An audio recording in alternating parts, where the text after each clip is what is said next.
The night her best friend died, everything in my marriage changed. What I found after shattered everything I believed about love, trust, and who I married. Hey Reddit. Throwaway because there's no way I want this tied to my real life. I need to get this out, because what's happened over the last few weeks feels like a slow-motion car crash I didn't see coming until the glass hit my face. It started with a phone call. It was 3:27 a.m. I remember that because I checked the time twice thinking, who the hell is calling at this hour? It was Mira's phone, my wife of 7 years. She was dead asleep next to me, snoring lightly like nothing in the world was wrong. I picked up. A woman's voice, hysterical. Crying. Adrienne's gone, she said. She overdosed. She's dead. Silence. Adrienne was Mira's best friend. Her ride or die since college. I knew they were close, but Adrienne was wild. Artist, party scene, always had some vague job that paid in favors. Mira always said she was trying to help her find her footing. I woke Mira up. She shot upright like a gun went off in her brain. The look on her face. Not just shock. Guilt. At first I chalked it up to grief. But then the weirdness started. She didn't want to go to the hospital. Said it was too much. Didn't want to talk to Adrienne's family. Barely cried. But she wouldn't stop checking her phone. For hours. Nervous, twitchy. Like she was waiting for something, or someone. I asked her gently, "Are you okay?" She snapped. "Why wouldn't I be? Jesus, can I not have a moment without being interrogated?" I didn't push it. But that was the first crack. And soon, the whole damn thing would fall apart. Adrienne's funeral was 5 days later.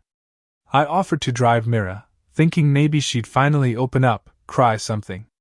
But she said no, claimed she needed to go alone, that I wouldn't get it.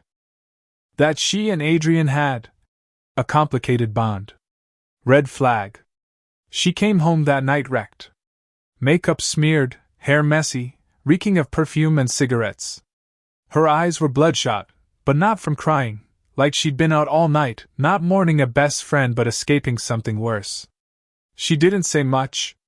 Just went straight to the shower and stayed there for almost an hour. That was the first time I really felt it. She's hiding something. Next day, I got a message from an old acquaintance, Mike.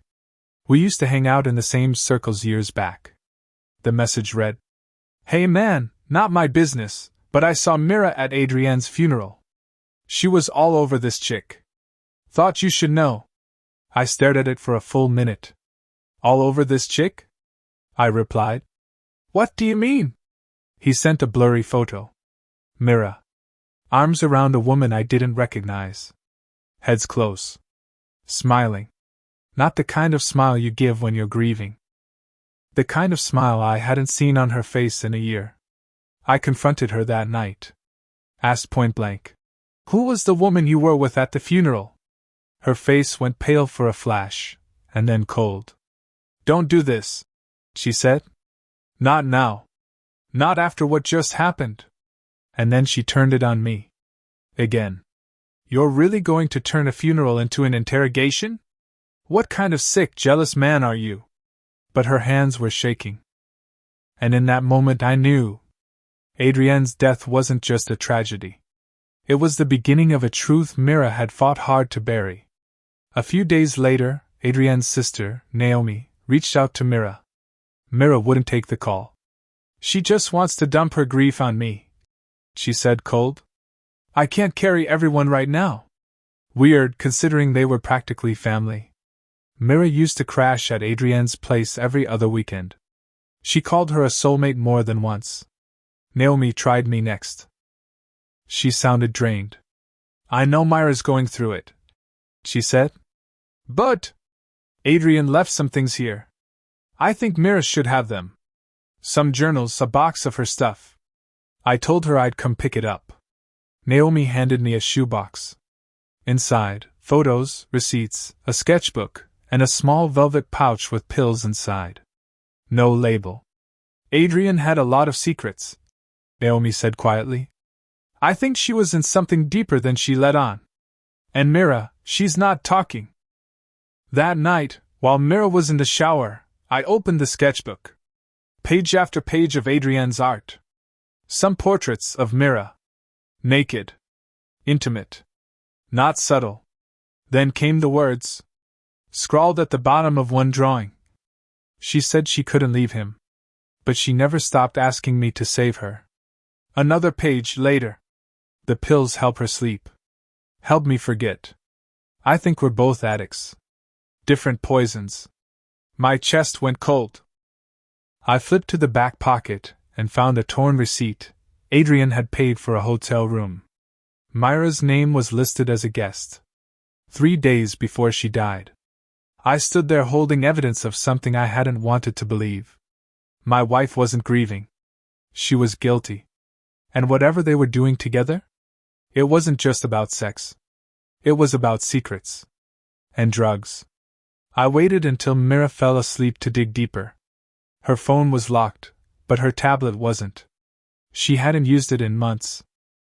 Maybe she forgot it synced with her messages. Maybe she just got sloppy. I opened it and found dozens of conversations, most harmless. Work. Family. Group chats. Then I saw a thread with someone saved as "kiss mark." It started innocently enough. Emojis. Teasing. Inside jokes.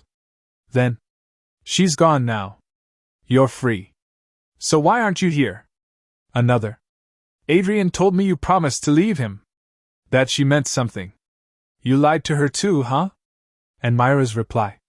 She knew what this was. We were all broken. Adrienne just broke faster. I couldn't breathe. There were messages between Mira and Adrienne too, buried deep, months old. One read, "I have the stash. No one knows. He thinks it's vitamins." Another, "I feel alive with you. Not like with him. He's safe. You're real. Safe." That word hit me like a crowbar to the gut. I'd spent our whole marriage trying to be her anchor, and she wore it like a leash. I kept scrolling. Photos. Blurry, late-night selfies of them together. One of Mira kissing Adrienne's neck. One of a rolled-up bill on a glass table. One of a bottle of pills, unlabeled, same as the pouch Naomi gave me. She wasn't just cheating. She was using. And I was the dumb, safe husband funding it all. The next morning, I didn't wait. I laid it all out, the sketchbook, the tablet, the pill pouch, the receipt. Mira walked into the kitchen, still groggy, wearing one of my old t-shirts like nothing was wrong. "Sit down," I said. She froze. "What's going on?" I didn't say anything. Just slid the sketchbook across the table. She flipped it open, and for the first time in a long time, she didn't have a comeback ready. Her face went blank. Not fear. Not shame. Just cold calculation. Finally she said, "Where did you get this?" "Adrienne's sister.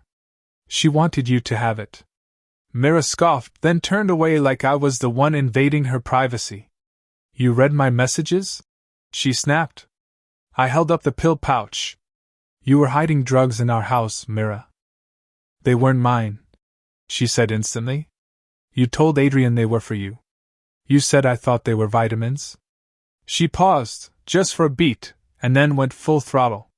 "This is all twisted. You don't know what Adrienne was like. She manipulated everyone. I was trying to help her. She used me. She drew you naked." I said. "She said you told her you loved her." Mira's eyes narrowed. "You don't know what love is." That was her defense. Not denial. Blame. I stood there, staring at a woman I no longer recognized, who wore my clothes, slept in my bed, and built an entire second life beneath my nose. And she looked at me like I was the betrayal. That's when I knew. This wasn't just about cheating. This was about who she'd become, and how far she'd already fallen. After the confrontation, Mira shut down. She didn't apologize. Didn't cry. Didn't explain anything with real substance. She just said things like, You wouldn't understand. And you never saw what she was going through. No remorse. Just deflection. I told her to leave. She said, I have nowhere to go. I said, that's not my problem anymore. She packed a bag slowly.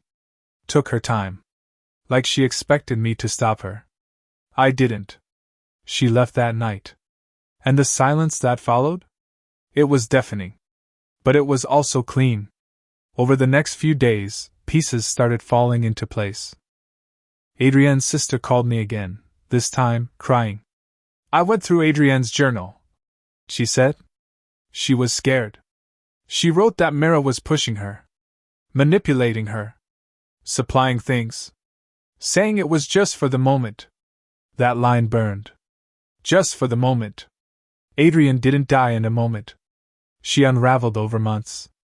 And Mira? She watched. Maybe even helped. That was the part that haunted me. The blurred line between enabler and abuser. How many pills were hers? How many nights did she kiss Adrienne's neck and say, everything's fine, while her veins filled with poison? I wasn't just betrayed.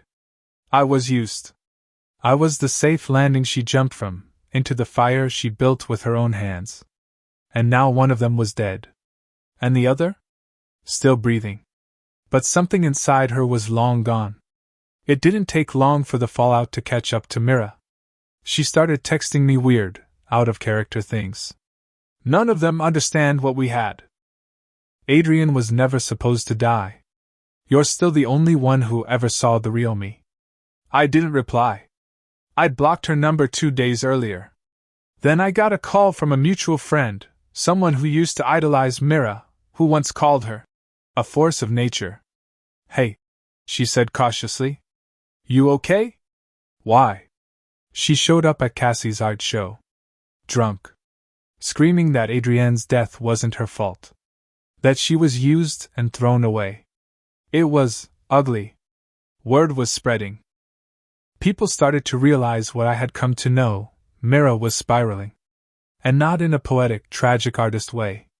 In a scorched earth, light the match, watch it burn kind of way. She was evicted from the studio apartment 2 weeks later. Rumor was she trashed the place. Left paintings slashed, holes in the walls. Some said she tried to OD herself. Others said she staged it for attention. I don't know which version is true. Maybe all of them are. But I do know this. The woman I married is gone. Replaced by someone who chases chaos like oxygen, and takes everyone down with her. And for the first time, I didn't feel guilty for not saving her. Because some people? They like the fire. A month after Mira disappeared from my life, I got a package. No return address. Just my name in her handwriting. Inside, a stack of handwritten letters, tied with a piece of black ribbon, and a Polaroid, her and Adrienne, drunk and tangled on a couch, faces flushed, middle fingers up at the camera. On the back, in Mira's scrawl, we were art. Until we weren't. I didn't want to read the letters. But I did. They weren't apologies. They were confessions. Scribbled madness. Shifting blame and spinning fantasies. One said she felt possessed around Adrienne like she finally mattered. Another said she stayed with me because I was proof that she wasn't completely lost yet. But the worst was the final letter. I didn't mean to hurt you. But I couldn't stop. I thought Adrienne was the answer. But she was just a mirror. And I hated what I saw. She ended it with, if you're reading this, I'm already someone else. No return address. No way to write back. Just ghosts. Her words, Adrienne's face, a timeline I never signed up for. I burned them in the sink. Not because I wanted to forget, but because I finally could. After the letters, I did what I'd been avoiding for weeks. I cleaned out everything that reminded me of her. Her closet? Empty. Her studio gear? Donated. The framed photo of us in Paris? Smashed it. Felt good. But the real purge was emotional. I finally called my parents. Told them everything. They'd always been polite to Mira, but wary. My mom said. You were too kind to someone who fed on chaos. And she was right. I'd spent years thinking stability was enough. That if I was good, loyal, dependable, then love would follow. That Mira would eventually choose peace. But Mira didn't want peace. She wanted intensity. Drama. That stomach-drop rush of self-destruction disguised as passion. I was her shelter, and she hated needing shelter. So she built a storm. And stood in it like it made her holy. Cleaning the apartment felt like shedding a second skin. Every drawer emptied was a story closed. Every blank wall was an invitation to reclaim space. I wasn't crying anymore. I was breathing. For the first time in years, the silence in my home wasn't suffocating. It was sacred. When Mira vanished from our mutual world, people started talking. Truth, like rot, rises when there's nothing left to bury it.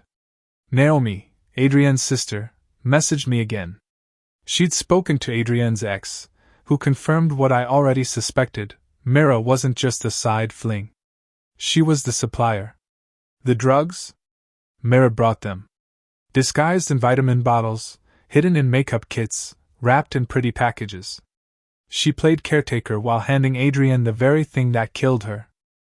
Adrienne had written about it in her private journal. Naomi had been too afraid to read it, until now.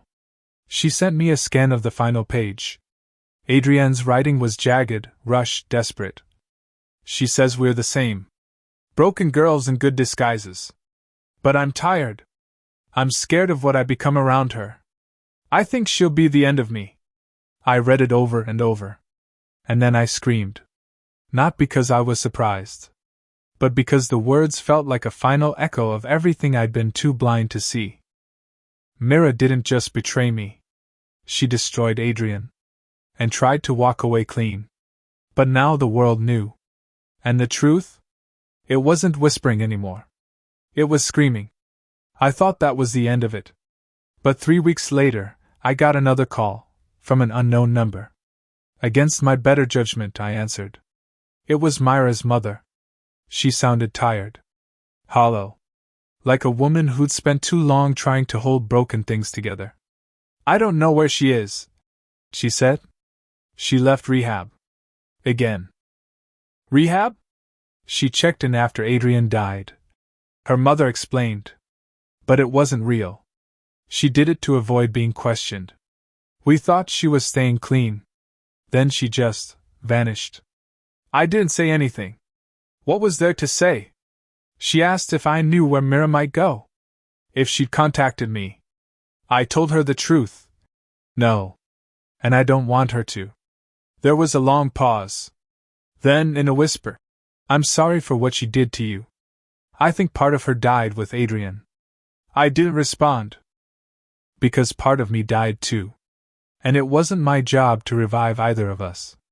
Mira had scorched every bridge. Every safety net. Every person who tried to help her. Now, there was no one left to save her. Not even herself. You'd think that once the dust settled, once the lies were exposed and the chaos gone, I'd feel relief. But freedom doesn't always feel good at first. It felt empty. No more paranoia. No more decoding her moods. No more silence hiding sharp edges. Just me and my thoughts. And the echo of everything I used to believe about love. I wasn't mourning Mira. I was mourning the version of myself who believed in her. I had to relearn everything. How to cook for one. How to sleep in the middle of the bed. How to open a bottle of wine without wondering if it would trigger a 2-day emotional spiral. I deleted old photos. Blocked her on every app. Changed my locks.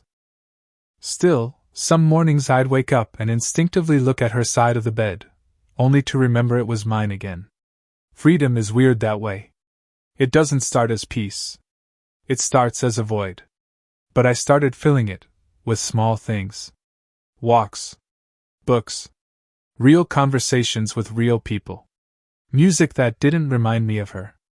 And slowly, I remembered who I was before Mira rewrote my story in lies and shadow. And I started writing it back. By month 4, something strange happened. I started smiling again. Not performative, not forced. Real, accidental smiles. At the dog I finally adopted, at the way the sunlight hit my coffee, at a text from an old friend I thought I'd lost during the Mira years. I wasn't just recovering. I was resurfacing. The version of me that Mira couldn't seduce, manipulate, or guilt into silence, that man started to show up. He was sharper. Wiser. A little more guarded, but no longer afraid. And people noticed. My sister said, "You seem taller." I laughed. But I knew what she meant. Because for the first time, I wasn't shrinking to make someone else feel bigger. I wasn't tiptoeing through a relationship hoping not to trigger landmines I didn't plant. Mira once told me I was too soft to survive her world. But the truth? I was too strong to stay in it. She mistook kindness for weakness. Mistook patience for passivity. But survival isn't loud. Sometimes it's just choosing to keep breathing after someone tries to suffocate your spirit. And now? Every breath is mine. There's a kind of clarity that only comes after everything's broken. After the storm. After the betrayal. After the funeral, the lies, the screaming silence. Here's what I learned. Love without honesty is a slow poison. It doesn't kill quickly. It numbs you, starves you of trust, makes you question your instincts until you forget what real love ever felt like. I learned that people can build entire identities around lies, and still sleep soundly next to you. I learned that the worst betrayal isn't always loud. Sometimes it's soft. A look. A missing truth. A quiet decision to never choose you again, even while wearing your ring. But I also learned that I am not weak. I loved Mira fully, stupidly, faithfully, and that says more about me than her betrayal ever could. She used people. I rebuilt. She burned bridges. I planted roots. And in the end? She became a ghost. And I became a man with his soul intact. I saw her once more. Random. I was leaving a bookstore downtown. She was across the street, thinner, paler, older in a way grief and guilt can carve into a person. She saw me. We locked eyes. She didn't wave. Neither did I. She looked like she wanted to. But then the light changed, and the moment passed. And just like that, door closed. I walked away without hesitation. No anger. No ache. Just silence. That night, I sat in my living room, Diesel snoring at my feet, music low in the background. I looked around and realized, for the first time in years, I felt safe. Not because someone was promising to protect me, but because I had protected myself. This story started with a death. Then came betrayal. But it ends here, with me. Still standing. Still breathing. Still whole. To anyone reading this, if someone breaks you, don't stay broken out of guilt, or nostalgia, or fear. Leave. Rebuild. Let them become a story you survived. And then go live a better one without them. I have many other stories. Go to my channel, subscribe so you don't lose us. Give me a thumbs up.